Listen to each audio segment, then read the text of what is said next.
will send you later, okay? Some for memory. You're welcome. But I didn't know your name. I'm Billy. Really? And Ian. yeah. What's How your do? name? My name Liana. Liana. Nice to meet you, right? Take care of you. Really, I'm so loved here. I will be back here. Yeah, for sure. That's how you make video for me. Thank you.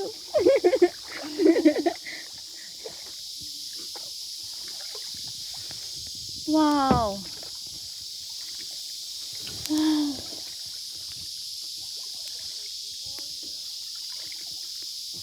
Ôi, cuối cùng hai bạn kia cũng mò ra rồi.